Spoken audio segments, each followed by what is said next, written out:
cheguei a ter episódios de burnout e precisei tirar o pé, sair de algumas empresas, sair de alguns projetos. E a ansiedade é um negócio que quem não tem, não consegue ter noção do que é. É algo destrutivo, é algo que faz você não conseguir ter um segundo de paz na sua vida. Você ter aquela sensação de aperto no peito constante e por mais que digam que tá tudo bem, você não consegue chegar a essa conclusão. Imagina, se eu falasse pra minha mãe, paga um psicólogo pra... Ela ia falar, filho, desculpa, tem que pôr comida em casa, né? Mas eu tenho certeza absoluta que eu e a Chica, a gente tem uma conexão de outras vidas. Olá, podcasts.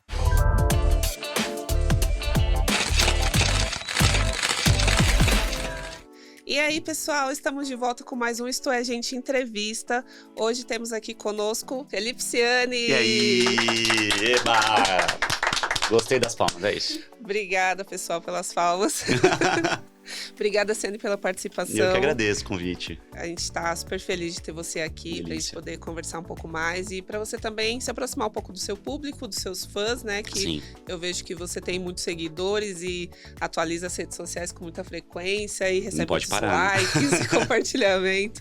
Queria que você falasse um pouquinho desse retorno do público também, sendo jornalista e não, entre aspas, uma celebridade, né? Sabe o que eu acho engraçado? Eu sempre tomo muito cuidado para falar isso, né? Porque, obviamente, eu sou jornalista e vou morrer jornalista, né? A gente que é jornalista nunca vai deixar de ser, mas eu hoje não sou mais, entre muitas aspas, só jornalista, né? Eu me vejo muito mais como um comunicador. Eu acho que quando a gente entende a quantidade de coisas, a quantidade de facetas que a gente pode ter trabalhando com comunicação, a gente para de pensar só numa vertente, numa dessas possibilidades, que é aquele trabalho do jornalista de redação, trabalhar num veículo tradicional e tal, que é incrível, que é maravilhoso, que é o que me forjou. Uhum.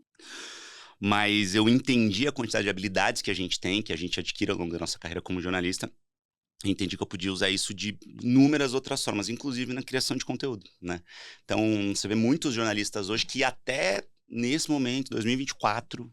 olham para as redes sociais ainda com o nariz um pouco torto, que ainda acham que produzir conteúdo é uma coisa extremamente secundária, que ainda não entendem o poder de penetração das redes sociais e não entendem que hoje eles têm capacidade de ser as próprias plataformas e não necessariamente ter que depender de uma emissora ou de um jornal ou de uma revista, de qualquer coisa que seja. Óbvio que tudo anda em paralelo, né? Muito importante, eu acho, a gente estar ligado a uma grande marca dentro da comunicação, mas a gente também é plataforma da gente mesmo, né? Eu sempre falo que a gente é CEO do nosso próprio arroba. E se a gente não se enxergar desse jeito, a gente vai perder para quem já está se enxergando, já está na frente, já tem muito mais público fidelizado do que a gente que ainda está demorando para entender esse processo e está olhando a comunicação como se olhava lá nos anos 80, 90, entendeu? E falando um pouquinho sobre a sua nova empreitada aí de palestras, né? Conta um pouquinho como surgiu essa ideia, como você está caminhando agora. Então, na verdade, eu sempre fiz muita palestra. Desde que era repórter, muito antes até de ser repórter do Jornal Nacional, desde o começo da minha carreira, esse ano eu fiz 20 anos de carreira, né? Então, desde o começo, como eu sempre tentei fazer um tipo de conteúdo bem mais autoral, né? Eu sempre fazia reportagens mais autorais, com texto ali que eu acreditava que fosse mais bacana. Principalmente pra minha geração, que naquele momento era uma geração nova, hoje não é mais, né? Eu já tô velho, mas quando eu comecei era uma geração um pouco mais nova. Parte. Exatamente. Eu sempre fui muito demandado por universidades, então, naquele momento, principalmente para fazer palestras, para conversar com a molecada que estava entrando no mercado e tal. Eu sempre gostei muito de fazer palestra, muito. E conforme o tempo foi passando e eu entendi que realmente eu estava fazendo alguma coisa ali que era de uma certa forma autoral, goste ou não goste, eu tinha ali um trabalho que tinha uma cara e tinha conquistado meu espaço dentro do mercado. Eu resolvi começar a olhar para aquilo com mais profundidade e entender que eu podia realmente sistematizar aquilo num método de comunicação meu. E aí eu criei a tal da comeducção, que eu chamo, né? Que é comunicação de alta performance, é igual sempre necessariamente a conexão e educação, né? Então sempre acho que a gente precisa educar e conectar, porque se a gente só educa, a gente vira aquele professor chato da escola que ninguém prestava atenção na aula, e se a gente só conecta, a gente não ensina nada, e não é ensinar no tom professoral, é ensinar de agregar, de trazer informações legais. Então, quando a gente consegue juntar essas duas coisas, a gente tem aquele conceito que eu acredito muito também, que é o tal do infoentretenimento, né? Então, o infoentretenimento é aquele que faz com que a gente passe notícias, informações, eduque as pessoas com coisas bacanas de um jeito legal, de um jeito como se fosse um bate-papo, como se fosse uma conversa de bar, como se fosse uma coisa natural do dia a dia. Então é esse tipo de comunicação que eu acredito. E quando eu sistematizei isso, eu seguia fazendo as palestras ainda desse jeito passivo, aí as empresas passaram a me contratar para apresentar eventos e fazer palestras.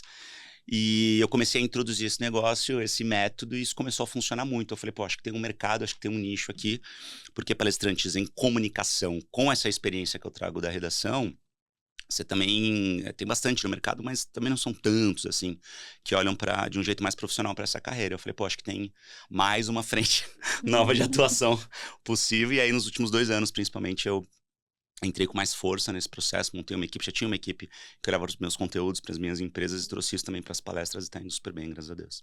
Ai, que ótimo. Você falou suas empresas, né? Quantas você tem, afinal? Hoje são 4. Já foram 4? mais, mas eu tirei o pé de algumas coisas porque eu tava ficando louco. E aí eu precisei olhar realmente para aquilo que tava fazendo mais sentido. Tá. Então hoje eu tenho a Albuquerque Content, que é uma produtora de conteúdo e estratégia de comunicação, que é a minha empresa principal hoje. Uma empresa de um porte médio já bacana, assim, a gente tem quase 30 profissionais hoje trabalhando, muitos parceiros, se contar freelancers, poxa, são muitos e muitos profissionais, a gente faz hoje as maiores feiras do Brasil, cobertura, a gente atua com produção de conteúdo para bancos muito grandes, multinacionais, enfim, a gente faz realmente bastante coisa, uma empresa muito bacana. Eu tenho a Troféu Studio, que é um estúdio de personalização estética de carros, né, principalmente carros premium e tal, que é um mercado que eu amo, sou apaixonado por carros também. E sou sócio da Office Connection, que é um hub de conexão do mercado de arquitetura corporativa e facilities. Então, a galera que trabalha olhando para arquitetura de empresas, de escritórios, como esse daqui, dessa área mais corporativa. E tem a PHS, que é a empresa que basicamente me representa e a empresa que cuida tanto dos meus negócios quanto da minha carreira como comunicador, como influencer, das campanhas de publicidade, de coisas múltiplas que eu faço, que dão muito trabalho, que demandam ali uma equipe para cuidar de tudo isso, né? Então, já tive algumas outras coisas, mas eu não sei entrar pela metade num projeto, né? Então, quando eu sinto que realmente eu estou precisando ter um gasto de energia muito grande para um resultado que ou vai demorar muito tempo para vir, ou vai me trazer um desgaste muito grande, pode me atrapalhar em outros negócios, eu decidi tirar o pé de algumas coisas e focar nisso que eu tenho. Acho que já é bastante coisa, porque além disso ainda tem CNN, ainda tem as palestras, enfim, ainda tem vida pessoal, né? Bastante coisa que a gente tem que cuidar, né? Não, eu já tô cansada aqui só de você falar. Eu também. Ah, mas que legal, que tudo tá se encaixando, que tudo tá dando certo, né? E aí a gente tava conversando, né, aqui nos bastidores, que você acabou de voltar de uma viagem de descanso mesmo, né, pro interior e tudo mais. Conta um pouquinho sobre esses refúgios que você tem, né, para conseguir lidar com toda essa carga profissional aí no dia a dia. Eu mudei muito a minha vida de uns tempos pra cá, principalmente dos 2 últimos anos pra cá, pra tirar o peso de algumas coisas que eu tava carregando. Eu realmente estava com muita coisa nas costas e cheguei a ter episódios de burnout e precisei tirar o pé, sair de algumas empresas, sair de alguns projetos. De tempos em tempos eu sempre tô reavaliando essa minha jornada, porque às vezes não adianta a gente tá ganhando grana, tá fazendo coisas legais e não tá bem da cabeça, né? Sim, Acho que é um total. exercício que a gente tem que fazer de tempos em tempos. Eu acho importante a gente falar sobre isso, porque senão no Instagram parece que tá tudo lindo. Sim. E de cada 10 pessoas que estão postando coisas maravilhosas, 9 ou 10 estão com problema e a gente acha que tá todo mundo bem, você se sente sozinho. Não, se você tá com problemas mentais, psicológicos, você não tá sozinho. O Brasil hoje tá sempre na primeira ou na segunda colocação entre os países mais ansiosos e mais depressivos do mundo, então a gente precisa falar sobre isso. A gente se cobra muito, A gente né? se cobra compara muito, muito a gente também, se compara muito, então, pô, tô aqui falando que eu tenho 3, 4 empresas, alguém que tá ouvindo vai falar, nossa, eu tô super atrás, eu sou um nada, e aí eu olho alguém que tem 10 e falo, nossa, eu sou um nada, e isso não acaba, isso faz muito mal pra gente. Então a gente tem que ter realmente esses momentos de refúgio, tirar o pé quando a gente acha que tem que tirar, e olhar para aquilo que eu brinco que faz, aquilo que faz as borboletas do nosso estômago seguirem batendo asas, né? Saber abrir mão de projetos quando você acha que o ciclo se fechou e fazer a tua vida andar cada vez mais para frente. Então esses refúgios para mim são muito importantes. Esse, no caso, eu estava em Presidente Venceslau, aqui bem no interiorzão de São Paulo, quase Mato Grosso do Sul já. Minha afilhada mora lá, a Clara, e sempre que eu posso eu dou uma fugida para lá. Mas hoje eu consigo trabalhar de fora, né? Então eu tenho minhas gravações presenciais, minhas reuniões presenciais nas minhas empresas, mas sempre que dá eu reorganizo a minha rotina para gravar na CNN em alguns dias específicos. Então segunda e terça-feira eu trabalhei e tinha um feriado na quarta. Então fui pra lá na sexta-feira, aí fiquei sábado, domingo, segunda e terça trabalhei de lá, né, online. Na quarta-feira descansei e voltei quinta-feira já gravando na CNN. Então eu consigo fazer essas brincadeiras, esses exercícios com a minha agenda para poder tentar dar uma descansada, tentar dar uma respirada, né? Faço isso muito em Santos também, tenho um apartamento em Santos. Eu sou de Santos, minha mãe mora lá, minha família tá lá. Então eu sempre tento dar essas fugidas para respirar e é sempre muito bom, assim. Sempre muito bom Volta mesmo. renovado. Nossa, mas demais, assim. Que legal. E você tem feito viagens internacionais ou mais para longe, assim, ou não tem conseguido? Sim? Não, tenho. Tenho, mas quase sempre a trabalho. Aí não conta. Não, esse ano eu saí de férias, fui convidado para apresentar um evento em Punta del Este. E logo depois de um evento da Meta, que eu fui no Vale do Silício. Então eu fui para esse evento da Meta, saí de férias, fui para esse evento da Meta.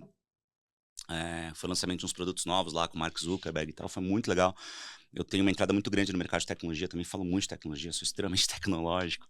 E aí fui para esse evento da Meta, de lá fui direto para Punta del Este, apresentei o evento e já que estava lá, já estava de férias, tinha acabado de entrar de férias, falei, putz, vou dar uma descansada. Aí lá fiquei 2 dias em Punta, depois fui para uma vinícola no meio do nada, para descansar também 2 dias. De lá fui para Buenos Aires, fiquei uma semaninha ali rodando, voltei para São Paulo. E aí fiquei de férias da CNN, mas trabalhando em algumas outras coisas, tal, tentando dar uma equilibrada, fui para Santos.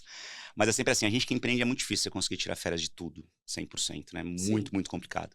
Então a gente vai tentando fazer essas pausas estratégicas que sempre ajudam bastante, né? E esse ano também fui 2 vezes para o Vale do Silício. Na outra, alguns meses já, eu fui para um evento da Apple lá, que eles fazem o WWDC, que é o evento de desenvolvedores. E foi quando eles anunciaram esse ano, por exemplo, a inteligência artificial, né? A Apple Intelligence, eu estava lá também, enfim. Esse mercado de tecnologia também eu sou bastante próximo. Ah, bacana. E você comentou, né, que você, da CNN, você conseguiu tirar, né, esse descanso, mas das outras empresas não, né? Uhum. É difícil desligar a cabeça às vezes, né? Você recentemente revelou que você recebeu o diagnóstico, né, de TDAH um pouco tardio, né? Muito tardio. Muito tardio, né? Muito mais do que eu gostaria. Mas a gente tem que tomar cuidado com isso, sabe? Porque todo mundo acha que tem TDAH hoje. Então, Parece que ficou meio fica cool. banal, Parece que ficou meio cool falar Sim, que tem TDAH, porque eu acho que existe um desconhecimento muito grande sobre o que é o TDAH, né? Então, a galera fala meio brincando, por ser desligado. Eu sou desligado, esqueci minha chave em casa. É o TDAH. Sim, Né? Então, TDAH é um transtorno de déficit de atenção e hiperatividade. Né? Então, eu conheço gente que fala que tem TDAH e a pessoa é a calma em pessoa. Eu falo, coração, olha só. O H é de hiperatividade, entendeu? Então, dá uma segurada, procura um médico. É porque tem outras muito parecidas, outros distúrbios parecidos. Exatamente, também, você tem o TDAH, né? Então. Que é o transtorno de déficit de atenção, ponto, né? Exato. Mas quando você junta, o TDAH, ele é, na verdade, uma falta de produção de dopamina no córtex pré-frontal, né? Então, a dopamina é o hormônio que faz a gente ter vontade de fazer as coisas, e faz a gente conseguir ter aqueles estímulos para focar numa tarefa, para fazer, de fato, a nossa vida funcionar do jeito que ela deveria. Sim. E por que você foi atrás? Porque eu sentia que eu sempre tive muito problema em relação à concentração, em relação... Assim, o TDAH, o meu médico na época me falou isso, ele falou assim, Anny, o seu TDAH, você é um cara que tem um TDAH muito severo, então você faz o diagnóstico clínico, você tem um diagnóstico que são várias perguntas que você responde, perguntas de sim ou não, que você tem que fazer essa pergunta com um profissional responsável, um médico mesmo, especializado nisso, na presença de uma pessoa que te conhece muito, um parente, um amigo, para realmente confrontar a tua resposta, para saber se de fato é aquilo mesmo. E aí só depois de ligar todos esses pontos você recebe o diagnóstico de sim ou não. Então, eu não lembro agora exatamente, mas era algo do tipo, poxa, eram acho que 40 perguntas, e se falasse sim para mais de 20, você já era TDAH, sei lá, eu falei sim para 38, foi um negócio assim, absurdo. Nossa. Óbvio que esse não era o único diagnóstico, mas era um bem importante ali. Mas também 40 perguntas, você chega na 10ª, você Exatamente. já não quer mais saber. Eu sei que o diagnóstico foi esse, assim, falou, cara, você precisa tomar medicamento, que é o tal do Venvance, por exemplo, todo mundo que virou droga de alta performance da galera. Então, a gente tem que tomar muito cuidado quando fala de TDAH, porque é um transtorno, eu não vou dizer que é sério, mas é algo que atrapalha muito a tua vida se você realmente não cuidar disso, né? Existem pessoas que têm TDAH que ou elas são CEOs de empresa muito bem sucedidas, porque você consegue ter a capacidade de ser muito criativo, de ter uma solução de problemas muito rápida, porque você pensa em muitas coisas ao mesmo tempo, só que ao mesmo tempo isso é destrutivo para tua cabeça. Justamente porque você pensa em muitas coisas ao mesmo tempo, você nunca descansa. Você, como você tem essa falta de dopamina na frente do cérebro, você está sempre buscando uma dopamina mais barata. E aí tem muito CDAH, por exemplo, que cai para vícios, que não consegue sair do celular, porque o celular ele é essa injeção constante de dopamina, mini doses de dopamina, que acaba rápido. Sim. E você vai em mais, em mais, em mais, em mais. Então, por isso que o TDAH é disperso. É por isso que o TDAH não presta atenção, aparentemente, nas coisas e tal. Então, é um transtorno que pode te levar ao sucesso e ao fracasso na mesma intensidade. Né? Então, é algo que precisa realmente ser cuidado. Então eu percebi que eu tinha esses rompantes de fazer coisas legais, muito bacanas, e muita gente achava que eu era genial e tal, mas eu às vezes também tinha pouca paciência com algumas coisas simples e esquecia muito, era desligado e tal. Comecei a estudar, pesquisar, tentar entender o que era, porque estava me incomodando, me atrapalhando. Achei ali que tinha alguma similaridade com o TDAH, fui buscar informação, fui buscar profissionais e realmente tive o diagnóstico. E quando comecei o tratamento, mudou bastante coisa. Isso que eu ia te perguntar. Mudou muita coisa. Parece que essas muitas vozes da tua cabeça que ficam o tempo inteiro te dizendo vai, produz, faz isso, faz aquilo, tal, não sei o quê, parece que tudo se acalma e você consegue realmente pensar com mais tranquilidade. Então, mas repito, isso precisa ser feito com a ajuda de um profissional, especialista. Sim. Porque senão você vai sofrer, as pessoas que estão ao teu redor vão sofrer e é muito difícil. É muito difícil, né? Então tem muitos especialistas nas redes sociais, muitos influenciadores especializados nisso. E se você não teve diagnóstico ainda, não fala que você tem TDAH. Não é legal, não é uma coisa bacana de ter, entendeu? É isso. Sim, total. Mas se for bem controlado, você consegue ter uma vida bacana, assim. Bem... Sim. É que também nesse nosso momento, assim, tecnológico, de redes sociais e tudo mais, tem muita desinformação também, muita gente que, né, dissemina fake news e tudo mais. Tem a questão do entretenimento, que tem, por exemplo, o filme Divertidamente, que todo mundo assiste, se identifica com a ansiedade, tem o transtorno de ansiedade. É muito complicado falar sobre isso, né? E queria que você desse sua opinião sobre essa coisa. É isso, assim, hoje o Brasil é o país mais ansioso do mundo. Isso é muito sério. Sim. Ansiedade é uma doença, eu tenho ansiedade, né? Então o TDAH, ele quase sempre, ou pelo menos muitas vezes, ele desemboca na ansiedade, porque como você tem esse pensamento muito acelerado, que faz com que você se destaque muitas vezes profissionalmente, isso te leva também para um lugar onde você não consegue sossegar, você não consegue literalmente descansar a sua cabeça. E a ansiedade é um negócio que quem não tem, não consegue ter noção do que é. É algo destrutivo. É algo que faz você não conseguir ter um segundo de paz na sua vida. Você ter aquela sensação de aperto no peito constante, e por mais que digam que tá tudo bem, você não consegue chegar a essa conclusão. Né? Então, antes de realmente procurar ajuda, já faz muitos anos já que... Eu faço terapia há 10 anos já, né? Mas quando eu era mais jovem, mais novo, quando eu era criança eu tinha ansiedade, não sabia. E não percebia isso, né? Porque isso não tinha nome nessa época. Então, depois de velho, não tinha grana também. Vim de uma família que, enfim, imagina, se eu falasse pra minha mãe, paga um psicólogo pra... ela ia falar, filho, desculpa, tem que pôr comida em casa, né? Nossa, Então, depois que eu realmente procurei ajuda e falei, olha, acho que não é normal viver do jeito que eu tô vivendo, tudo mudou de um jeito absurdo. Não é fácil, é uma coisa que você precisa sempre estar de olho, você precisa sempre controlar. Quem tá perto de você precisa te ajudar também. E você recebeu esse apoio? Sim e não. Sim e não, né? Então, eu acho que tem muita gente que te ajuda, tem muita gente que prefere não ajudar, tem muita gente que acaba julgando, mas é que eu acho que no meu caso foi um caso muito tranquilo, porque graças a Deus eu tenho condições de buscar ajuda profissional, eu acho que isso é o mais importante, né? Então, quem sofre realmente de ansiedade, depressão, TDAH ou qualquer problema de origem mais psicológica, precisa tentar muitas vezes buscar ajuda sem grana, é muito mais difícil. Né? Você tem algumas alternativas, mas é muito mais difícil. Você tem algumas alternativas, inclusive no SUS, mas, de novo, não é no tempo que você precisa. Filas intermináveis. Filas intermináveis. E, repito, a gente hoje vive no país mais ansioso do mundo. Isso não é pouca coisa. Isso te ajuda muito, te atrapalha muito profissionalmente, te atrapalha muito nos seus relacionamentos, te atrapalha muito em tudo. Porque só quem tem ansiedade sabe o que é viver com isso. E por que você acha que a gente tá nesse ranking aí, tão Cara, bem posicionado? eu acho que as redes sociais são, em boa parte, muito responsáveis por isso, né? Porque eu acho que essa comparação constante é muito ruim.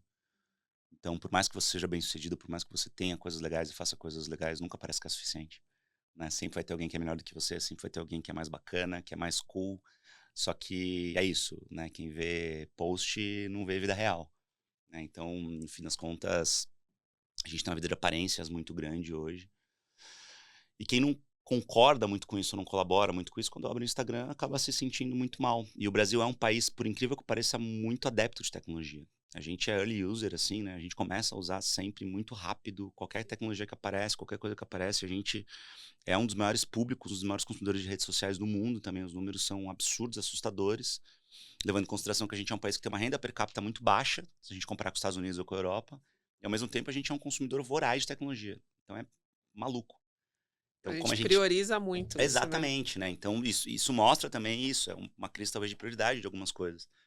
Mas é a realidade que está posta e as redes sociais explicam muitas coisas, né? Como elas são super importantes e elas fazem com que a gente tenha acesso à informação de qualidade. Se a gente souber buscar nas fontes certas, elas também são grandes responsáveis pela polarização que a gente tem hoje do mundo. Não só politicamente, polarização em tudo. Você tem que ser ou 1 ou 0. A gente virou binário, não tem nenhum caminho no meio, né? Não tem muito espaço para o bom senso. Então isso está levando as pessoas a adoecerem demais, assim. Então, acho que a gente que é comunicador tem um papel muito importante em apresentar para as pessoas essas alternativas e muitas vezes ser essas alternativas. Então, quando eu posto os meus conteúdos, eu sou o cara que gosta muito de levantar a bandeira branca ali e falar assim, gente, em vez de ficar gritando e achando que eu sou A, você é B, e eu acho que você tem que morrer, porque é isso que muitas pessoas pensam, infelizmente, vamos tentar entender o que é a posição do outro, vamos tentar explicar para todo mundo entender qual que é a base da discussão. Por isso que eu gosto muito de traduzir. Então, sei lá, teve um encontro do G20. Eu sou o cara que vou fazer um vídeo explicando o que é o G20. Em vez de todo mundo começar a gritar, espernear, e tá certo, tá errado, a gente virou especialista de manchete. Então a gente lê a manchete e dá uma opinião. Só que às vezes você nem sabe do que se trata. Né? Quantas pessoas estão opinando aí sobre Israel e Palestina e não sabem nem o que é a Cisjordânia? Quantas pessoas estão opinando sobre Ucrânia e Rússia, mas não fazem ideia do que foi a anexação da Crimeia e coisas do tipo, né? Então, o julgamento é mais importante sempre, né? E o julgamento entrar nesse movimento de rebanho, que as redes sociais acabam favorecendo muito, porque se você é da posição A, os algoritmos eles são treinados para só te mostrar posts e conteúdos que concordem com a tua opinião. Então você acha que o mundo concorda com a tua opinião. Sim. Então você acha que tá todo mundo do seu lado, então você reforça esse... Fica naquela bolha, né? Exatamente. Então acho que isso foi um efeito colateral bem ruim das redes sociais. Mas as redes sociais não são horríveis, muito pelo contrário. Elas trouxeram voz para todo mundo. Só que o problema é que elas trouxeram voz para todo mundo. Isso é bom, isso é ruim, né? Então, nossa, é muito repito, difícil, a gente que é comunicador tem que ensinar as pessoas a buscarem nas fontes corretas e fazer com que elas, com a educação necessária, tomem as próprias opiniões e decidam por elas próprias. Né? Mas isso não é fácil. Sim, total. E voltando um pouquinho, né, falando sobre essa questão de você nunca conseguir desligar a cabeça e tudo mais, fui no seu aniversário. Sim, muito você obrigada tava lá, pelo foi convite. bom, né? Foi gostoso, ótimo, foi super divertido. Festão. Conheci um Ciane que eu não conhecia, que toca pagode, que é instrumentista, que canta. Queria que você falasse um pouquinho sobre como surgiu essa paixão e tudo mais. Cara, é engraçado isso. É uma coisa que eu até posto bastante, assim, mas eu deveria postar mais, eu acho. Quem me segue, é seguidor mesmo, assim, que gosta e tal, sabe bem, assim, do meu lado músico. Eu gosto demais e eu toco percussão, principalmente, desde muito, muito, muito novo, assim, sei lá, acho que eu devo ter começado com uns 12 anos de idade, talvez, até antes. Lá em Santos, na escola, ainda no ensino médio. Eu sou de Santos, né, que é uma cidade de praia, então tinha muito essa coisa das barracas de praia, que tem até hoje, né? Então, às vezes tem clubes e tal, que montam umas barracas gigantes ali na areia e sempre tinha o pagode ali, a roda de samba. E era a minha realidade, minha mãe era ambulante, então ela tinha carrinho de bebida, vendia bebida na praia, na areia e tal, então eu sempre tava por ali, sempre via na praia, jogava futebol de segunda a segunda na praia, né? O bom de ter sido uma criança sem grana é porque eu tava numa cidade de praia. Então a praia é o grande playground. Então se eu tinha, mais 3 amigos, 2 chinelos de dedo e uma bola, a gente jogava futebol a tarde inteira, entendeu? Então Isso foi muito bacana. Então, ali na praia, o samba e o pagode, eles sempre foram muito presentes. Eu gostava, tava ali, tinha amigos que tocavam, aprendi a tocar pandeiro muito cedo. E comecei a tocar nas rodas e tal. E passou o tempo, vim pra São Paulo, fui estudar, beleza. Só que sempre tem uma roda de samba aqui e ali. Pô, tem um pandeiro sobrando aí, começava a tocar, brincar, não sei o quê. E aí faz quase 10 anos, mais ou menos, que entre brincar em uma roda e outra e tal, esses meus amigos do Bate-Cundum, eles tocavam também em época de moleque, e aí depois foram estudar, a faculdade, aquela coisa toda, o grupo acabou e eles voltaram com o grupo. E quando eles voltaram, tinha um amigo meu em comum que era do grupo, pô, vai lá, tocar com a gente num boteco tal, aqui em São Paulo. Fui, sentei pra tocar 3 músicas, tô há quase 10 anos. Então é isso, assim. No mínimo, uma vez por mês a gente se reúne num bar aqui em São Paulo, às vezes umas festas fechadas e tal. Mas não dá pra conciliar mais uma carreira. Não dá. Uma carreira de músico mesmo não dá. Uma turnê nacional não vai dar. Mas aquela galera que tocou no meu aniversário lá foi isso, assim. São grandes amigos. Tem alguns músicos profissionais que tocam em outras bandas também, em outros grupos, mas é mais um grande escape, assim, que eu tenho, né? Então, eu tenho esses refúgios no interior e no litoral, né? Pra onde eu vou de vez em quando. Acho que a música é um grande refúgio também com essa galera. E o esporte, né? Eu gosto muito de andar de bicicleta, jogo futebol. Sempre preciso estar ativo. Isso é muito importante para nossa cabeça também. Legal. Um outro refúgio que você tem também, que você esqueceu, que eu vou ter que falar, porque eu tenho alguns, na verdade. Eu te acompanho, vou ter que falar. Da Dona Chica. Amor da minha vida, cara. Puta, ela é muito linda, meu Deus.